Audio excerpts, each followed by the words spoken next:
If we're ready, we'll get right to it.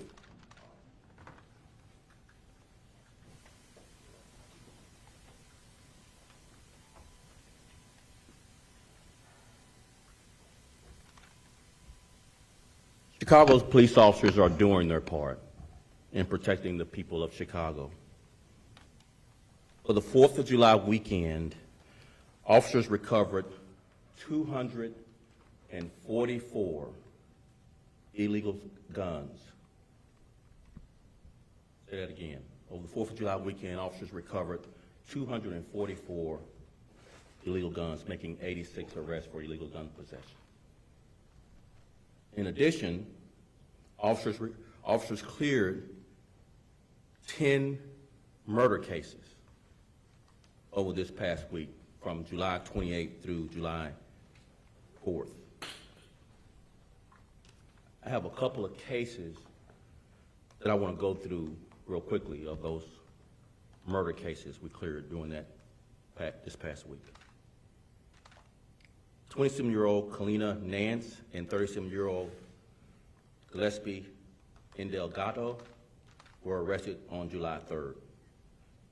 38-year-old Manuel Thompson was arrested on July 2nd. These are all people arrested for murder. And a 16-year-old male, juvenile, was arrested on June 30th, charged with murder. Chicago police officers are doing their part, taking violent offenders off the streets of Chicago. A total of 35 police officers, Chicago police officers, have been shot at or shot, adding 2 over the weekend, a commander and a sergeant who were shot.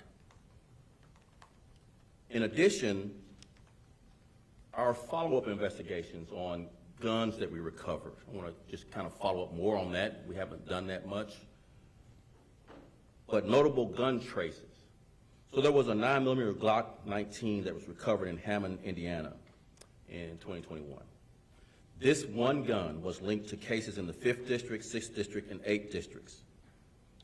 This same gun, on May 29th, we found shell casings matching this gun from a ShotSpotter call in the 5th District. This same gun on May 23rd, another ShotSpotter call in the 5th District where shell casings matching this gun. On June 3rd, 2020, report of another ShotSpotter casings found matching this gun. Then in February of this year, a homicide in the 8th District where shell casings were recovered after officers responded to a shots fired call and discovered a murder victim, shell casings matching this gun. On February 5th, a homicide in the 8th District on a drive-by shooting of a victim who died with shell casings matching this gun.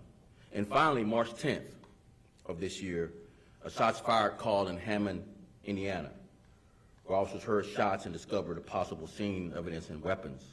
One of the weapons were recovered, and this Glock 19 starts this tracing of these cases that I mentioned. That's one gun recovered that caused this kind of damage to the people of Chicago. A reported 180 people were killed in shooting cases in this country over the July 4th weekend. Homicides in New York City are up 8%. Homicides in Los Angeles are up 24%. Homicides in Houston are up 40%. Homicides in Philadelphia are up 35%.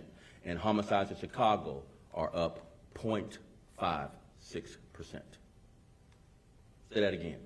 Homicides in New York are up 8%. Homicides in Los Angeles are up 24%.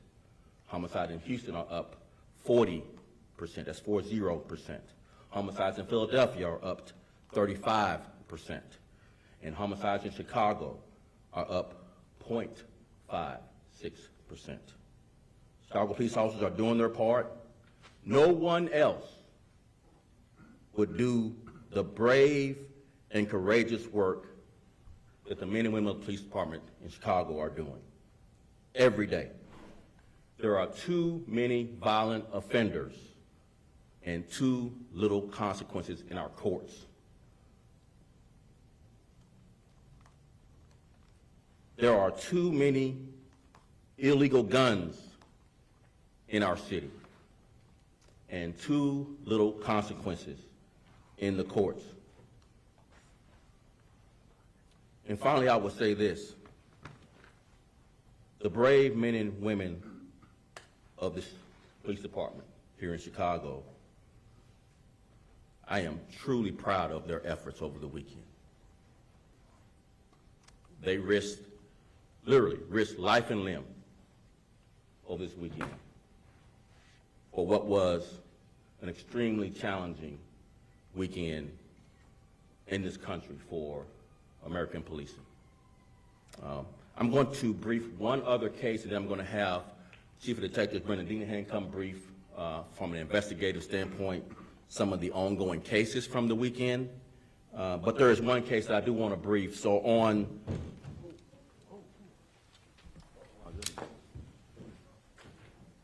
Can we turn the cameras off, please? Let's turn the cameras off. Let's get a EMS.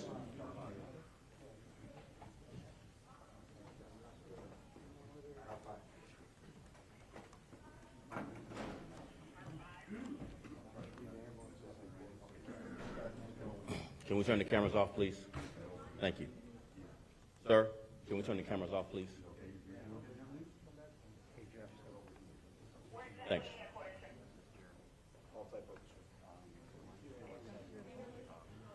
Okay, thanks.